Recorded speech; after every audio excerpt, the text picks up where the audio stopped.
The old cemetery sat on the outskirts of town, surrounded by twisted trees that seemed to reach for the sky, their branches creaking in the wind. It was a place long forgotten, where moss-covered stones lay undisturbed, and the air hung heavy with an unsettling silence. Evelyn had always been drawn to the stories whispered about the place, tales of lost souls and restless spirits, but her curiosity transformed into dread as she crossed the wrought iron gate, its hinges protesting like a warning. As she wandered deeper into the cemetery, the sun began to dip below the horizon, casting elongated shadows that danced eerily across the graves.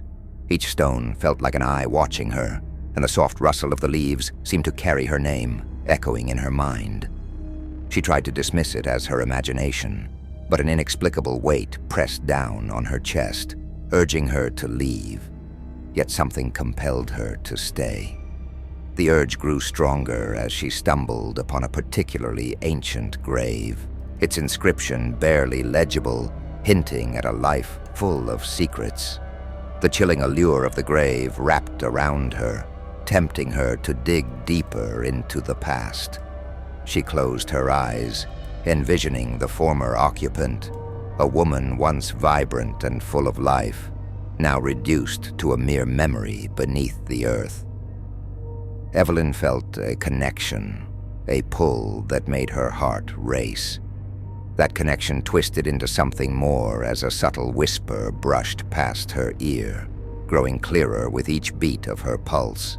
It was a voice filled with longing and despair, revealing unfulfilled desires and a deep-rooted resentment, sending shivers down her spine. Suddenly, the serene silence shattered as a gust of wind howled through the cemetery, sending leaves spiraling into a frenzy. Panic gripped her as she felt a cold breath on her neck, spinning around to find the space behind her empty yet suffocatingly present. The shadows lengthened, morphing into fleeting shapes that danced just out of reach. She stumbled backward, the weight of the cemetery's history pressing upon her like a shroud. In that moment, Evelyn understood that she was not merely an observer. She was a part of this haunted tapestry, woven into the very fabric of despair that lingered among the graves, where secrets lay buried, waiting to be unearthed.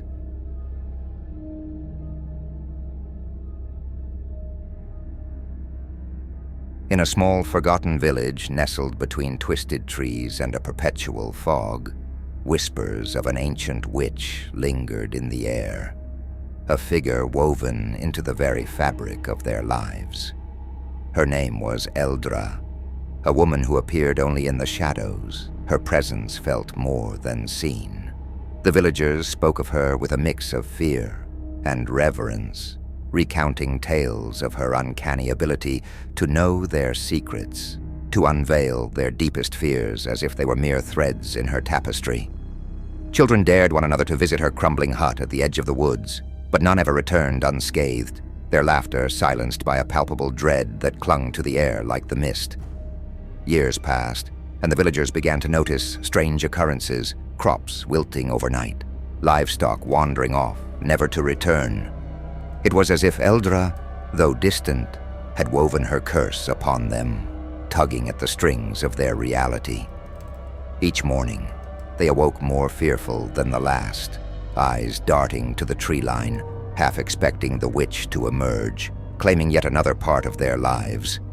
In hushed corners, they plotted her downfall, but fear kept them tethered to inaction, the weight of her presence, a constant reminder of their vulnerability.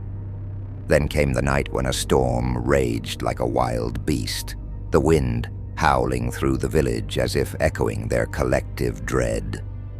A group of brave souls, fueled by desperation, ventured toward Eldra's abode, intent on confronting what they deemed the source of their misfortune. The forest swallowed them whole, each step deeper into darkness, amplifying their paranoia. Shadows danced with malicious intent, twisting into faces that mocked their courage. Within the depths of the trees, they stumbled upon her hut, a silhouette against the fury of the storm, its door slightly ajar, beckoning them closer with an irresistible pull.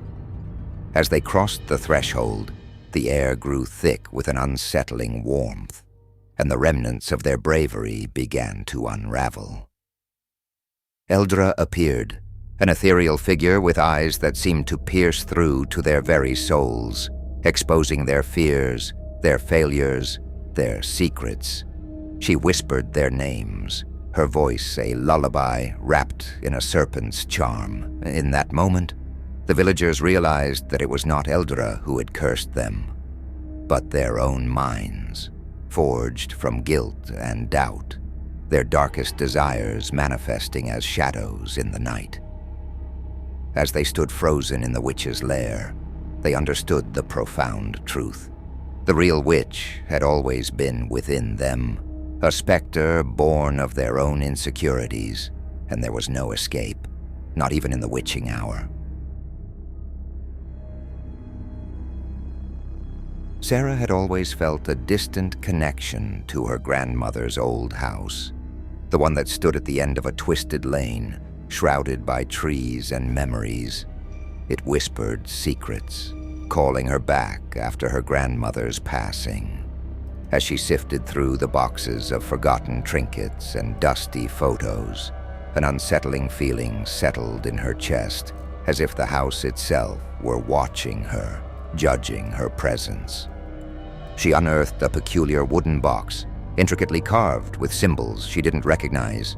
A tingling sensation coursed through her fingertips when she touched it, compelling her to open it despite a flicker of apprehension in her mind. Inside, old letters and a tarnished locket revealed a story of longing and betrayal, secrets held tightly by her grandmother, who had been drawn to the occult in her youth. Each night, the house creaked and groaned as if restless spirits were stirring. Shadows danced just out of the corner of her eye, and the air felt thick with an energy she couldn't explain, as if the very walls were holding their breath, waiting for something to happen. The box seemed to pulse with a quiet urgency, and as she read the last letter, a name echoed in her mind, a name that belonged to the woman who had once loved another woman so deeply it had cost her everything. Days turned into nights, yet Sarah couldn't shake the feeling that something more than memories inhabited the house, something dark that wanted to be acknowledged. She began to hear faint whispers, words curling around her thoughts like tendrils of smoke, urging her to delve deeper into her grandmother's past, to confront the love that had been suffocated by societal norms. The whispers grew louder, frantic, yet oddly familiar, compelling her to embrace her grandmother's choices, to release the love that had lingered in the shadows. And as she closed her eyes, images flooded her mind, visions filled with both ecstasy and torment. One late evening, the house felt alive with energy, a shimmering presence wrapped around her, and Sarah stood before the mirror, where she caught a glimpse of her grandmother's face, staring back, her eyes filled with a haunting sorrow. As the air thickened with tension, the whispers turned into a cacophony, merging their souls, past and present, intertwining like ivy around a dying tree. Suddenly, Sarah realized it wasn't just her grandmother's legacy at play, but the very essence of unfulfilled desires, anger, and regret that had taken root within her. The locket then hung from her neck, growing warm, as the boundary between her identity and her grandmother's faded, and she was left with the overwhelming choice to embrace the haunting truth or become a vessel for a love that had never died. The sun dipped below the horizon as Emily entered the old estate, the air thick with the scent of damp earth and time. She had heard the tale of the labyrinth hidden within its grounds, an intricate maze said to reflect one's deepest fears. With only a flickering flashlight and an unsettling sense of curiosity, she pushed forward, drawn by whispers of memories locked within the winding walls. Each turn felt deliberate, as if the labyrinth knew her, molding itself to expose her psyche. As she ventured deeper, the walls closed in, shadows looming like sentient beings. The path twisted and turned, leading her to echoes of her past, moments she thought long buried. She stumbled upon a reflection of herself, distorted and cruel, mimicking her every move with a mocking grin. Panic surged through her veins. It was as if the labyrinth was peeling away layers of her soul, revealing insecurities she was desperate to hide. Each interaction with her reflection deepened her dread, the playground of her mind morphing into a prison. Hours passed, or perhaps only minutes, as time became irrelevant in the suffocating grip of the maze. Emily's breaths quickened, the walls seemingly closing in tighter, her thoughts spiraling into chaos. An ominous whisper slithered through the air, taunting her with secrets too painful to confront. Doubt crept in, clawing at her sanity as she began to question her very existence. Was this a mere construct of her imagination? Or was the labyrinth alive, feeding on her despair? With every choice she made, the labyrinth shifted, and it became clear that escape was not an option. The paths twisted impossibly, leading her in circles, as if she were trapped in a nightmarish loop of her own creation. The reflections grew louder, chanting her failures, her regrets, morphing her reality into a terrifying tapestry of anxiety.